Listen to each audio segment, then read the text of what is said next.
Hey guys, welcome back to another episode of Media Intake. Today we'll be reviewing the film Teenage Mutant Ninja Turtles 2, The Secret of the Ooze. This movie, released in 1991, is an action-packed, comedy-filled movie that the whole family can love. Let's see why this Teenage Mutant Ninja Turtle movie is better than the first one. The first thing I noticed in the movie is that the opening sequence of the movie is better than the first one, and the title card is also better than the first one. Not being a big deal, but it's not as plain as the first one was, and it has a little ooze animation when the word ooze comes up and when the title card starts to go away.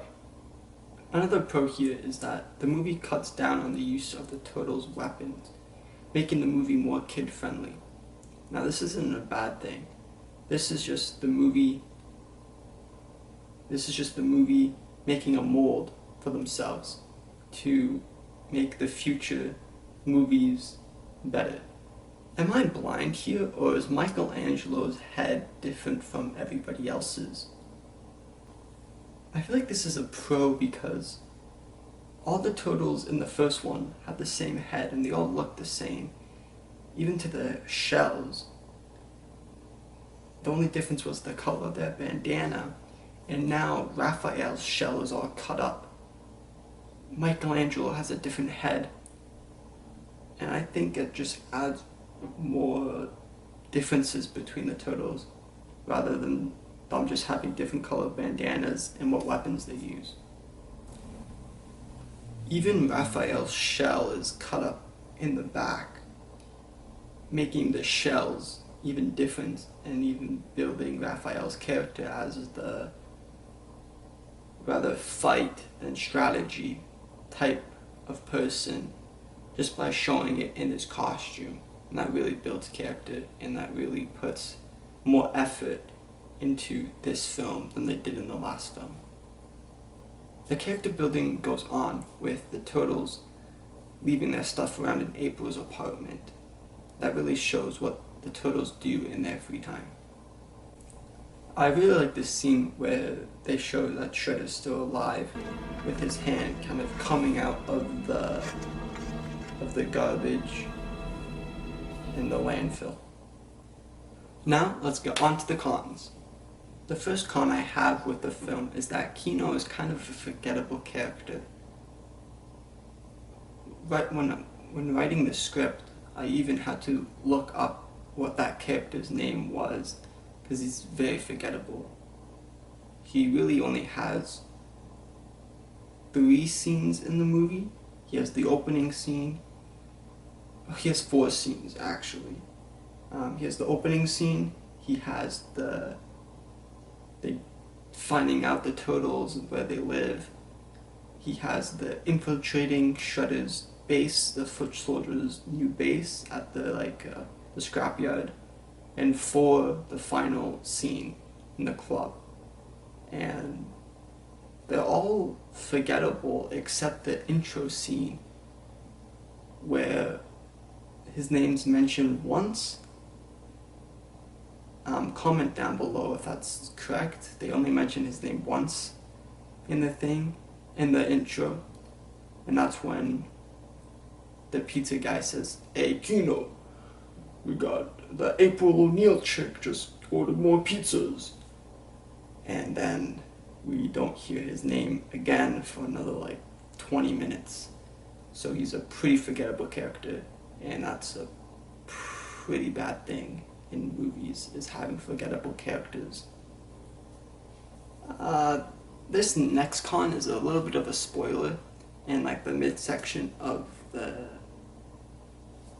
movie. So if you don't want to hear spoilers for the movie, then just skip to this time.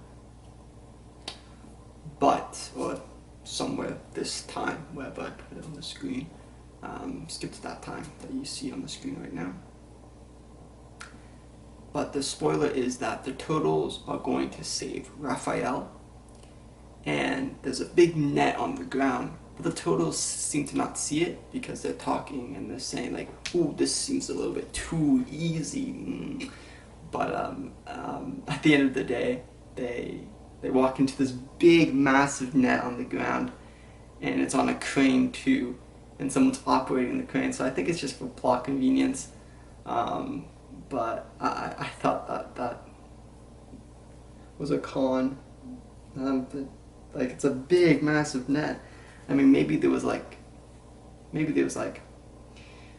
I'll give them the benefit of the doubt. Maybe there was like dirt over it, right, to make it not like seem like there's a big net there.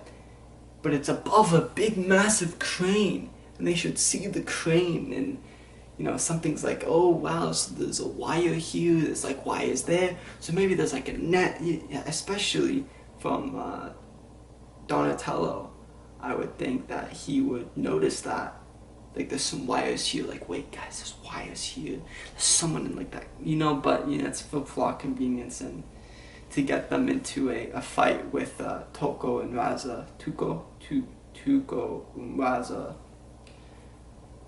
But yeah, I just thought that was really, really bad script writing, and just for plot convenience, and it looks bad for a film. This next con is also spoilers and is a big con that I don't understand. And maybe in the comments, if you watch the film, you can help me understand by leaving a comment.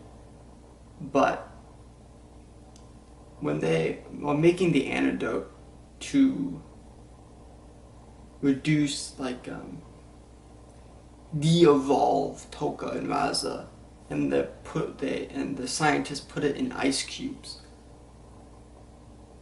Why don't they just put the antidote in the donut as like a jelly-filled donut?